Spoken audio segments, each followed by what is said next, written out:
গ্রামের নাম মুকুটমণিপুর। সেই গ্রামের একটি প্রান্তে বাস করত এক দরিদ্র কৃষক ও তার স্ত্রী। শ্রাবণ মাসের বাদলা। আজ একটানা দিন কয়েক অবিশ্রান্ত বৃষ্টি হওয়ার ফলে গ্রামের চারিদিকে জল থই থই করছে। কৃষকদের ধান ক্ষেত প্রায় ডুবেই গেছে। এতে অনেকের কাজে লোকসানও হচ্ছে।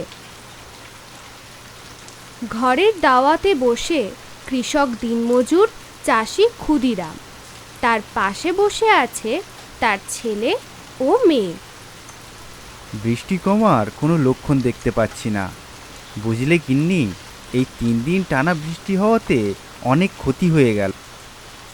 লোকের জমিতে চাষ করে দিন চলে, যা ধান চাষ করেছি এখন সবই জলের তলায়। কি করে পেট চালাবো তা বুঝতে পারছি না।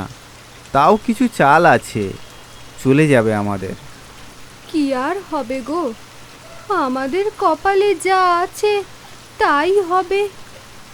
ক্ষুদিরামের এক মেয়ে ও এক ছেলে। মেয়েটার বয়স 9 ও ছেলেটার বয়স 7। তারা বাবার পাশে বসে জোরে জোরে গান করছে। জানিস ভাই, এই বৃষ্টির দিনে যদি গরম গরম খিচুড়ি আর ইলিশ ভাজা হয় কেমন হবে বলতো? খুব ভালো হবে রে দিদি। ইলিশ মাছ খাই না তো অনেক বছর। ও মা, আজ দুপুরে খিচুড়ি আর ইলিশ মাছ ভাজা করবে। না বাবা, যখন টাকা হবে তখন একদম করবই। আমাদের তো কত বছর হয়ে গেছে, এখনো কোনো দিন মাছ খাইনি। প্রতিদিন শুধু ভাত আর আলু সেদ্ধ। রোজ রোজ এক খাবার খেতে ভালো লাগে বুঝি? হ্যাঁ মা, সেই তো, রোজ রোজ এক খাবার খেতে কার ভালো লাগে বলো? আজকে একটু খিচুড়ি আর ইলিশ মাছ ভাজা করবে। না রে মা, এত টাকা কোথায় পাবো? ইলিশ মাছের যা দাম, তোরা তো দেখতেই পাচ্ছিস। চাষের জমি সব ডুবে গেছে। তাও যদি আমাদের নিজেদের জমি থাকতো। তোর বাবা লোকের জমিতে দিনমজুরের কাজ করে, কি করে হবে বলতো বাবা? আচ্ছা ঠিক আছে। অয়ন আর ময়না আর কোনো কথা না বলে মুখ ভারী করে ঘরের ভিতর চলে গেল। আমি তো মা, তোদের মুখে ভালো কোনো খাবার তুলে দিতে না পারলে আমারও যে কষ্ট হয়। আমাদের আর্থিক অবস্থা এতই খারাপ, কি করে কিনবো এত দামি মাছ? চিন্তা করো না, দেখছি কি করা যায়। ছেলেমেয়েরা ইলিশ মাছ খাবে বলে বায়না করেছে। ইলিশ মাছের যা দাম, কি করে আনবো বলো? আমি দেখছি। বৃষ্টি একটু থামলেই ক্ষুদিরাম বাজারের দিকে গেল। বর্ষাকালে ইলিশ মাছটা বাজারে বেশিই পাওয়া যায়। মাছের দোকানে গিয়ে ক্ষুদিরাম বলল, বলছি ভাই, ইলিশ মাছ কত করে? 800 টাকা কিলো। এত টাকা তো নেই, আমাকে কি 2 পিস দেওয়া যাবে? না না, ওটা হবে না, নিলে পুরোটা নিতে হবে।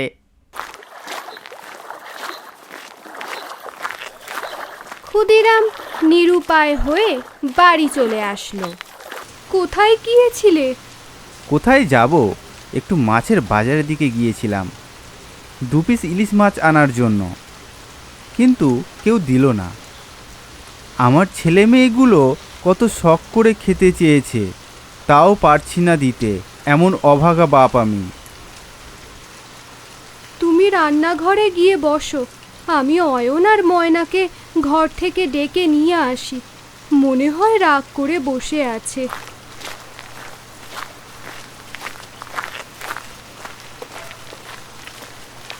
জানালার সামনে বসে তোরা দুজনে কি করছিস? মালতীদের বাড়িতে মনে হয় ইলিশ মাছ ভাজা হচ্ছে। আহ, কি সুন্দর গন্ধ বেরোচ্ছে, দেখো মা।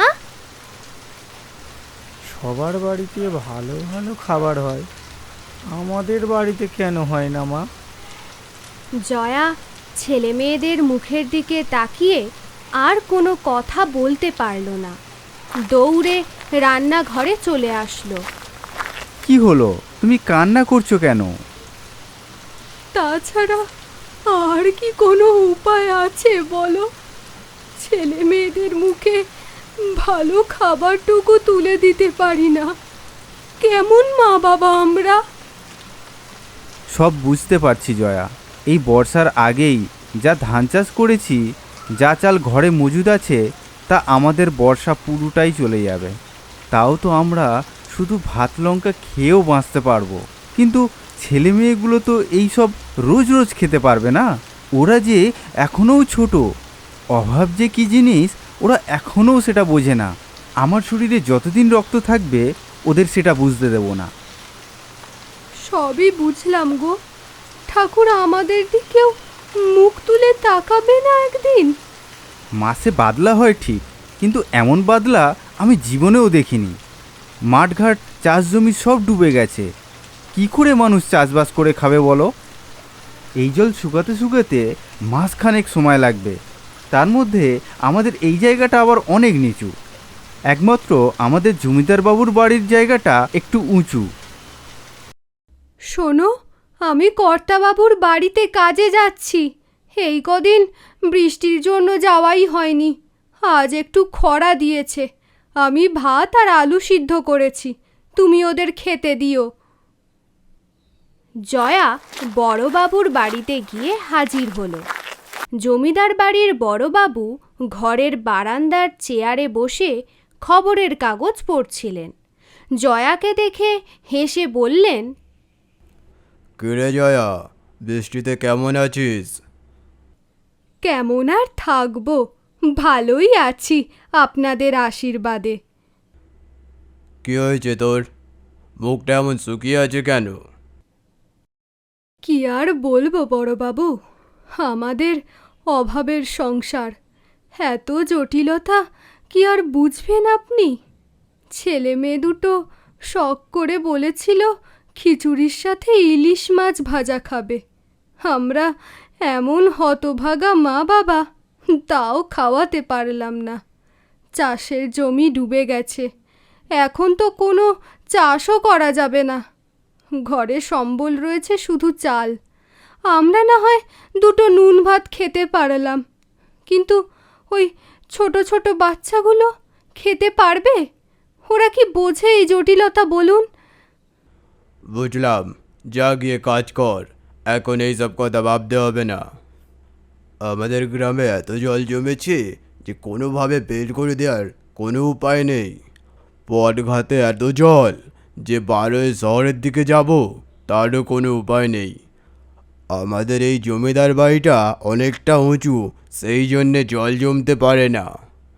কিন্তু এইভাবে বৃষ্টি হলে তো বিপদ, আর একটাই মাত্র ধানের গোলা আমার বেঁচে আছে। এই বর্ষায় এটাই সম্বল। বৃষ্টি না কমলে শহরের দিকে যেতেও পারবো না। সেদিন রাতেই আবার শুরু হলো জোরালো বৃষ্টি আর জোরে জোরে বজ্রপাত। এইবার তো আমাদের গ্রামকে ভাসিয়ে নিয়ে যাবে মনে হয়। মা গো, এটা মনে হয় কাছে পিঠেই পড়েছে। পরের দিন সকালে, শুনছো, কাল রাতে যে জোরে বাজটা পড়লো, ওটা বড়বাবুর ধানের গোলার ওপর পড়েছে গো। এই বৃষ্টির মধ্যে বড়বাবুর এই ভরসা, বৃষ্টির জন্য কাজে শহরে যেতে পারে না, কাজও হয় না। শুনে খারাপ লাগছে, ওরা তো বড় লোক মানুষ, ওদের কি ভাতের অভাব হবে? এটা তুমি ভুল বললে গো, যারা বড়লোক থাকে তাদেরও কোনো না কোনো দিন ভাতের অভাব হয়। শোনো, বাইরে বড়বাবুর চাকরটা কি বলছে। শুনুন শুনুন গ্রামবাসীরা, আমাদের গ্রামের বড়বাবুর ধানের গোলায় বাজ পড়ে সব পুড়ে গেছে। কারোর বাড়িতে যদি মজুদ চাল থাকে অল্প অল্প করে বড়বাবুকে দিন, তার বিনিময়ে আপনারা উপহার পাবেন। চাকরটা বাড়ি গিয়ে বলবে, বড়বাবু, কেউ দেবে না গো, সবাই ভাবছে তুমি অনেক বড় লোক, তোমার চাল ডালের কোনো অভাবই নেই। বড়লোকদের বাড়িতে কি অভাব নেই? এমন সময় বড়বাবুর বাড়িতে জয়া আর ক্ষুদিরাম এসে হাজির হলো।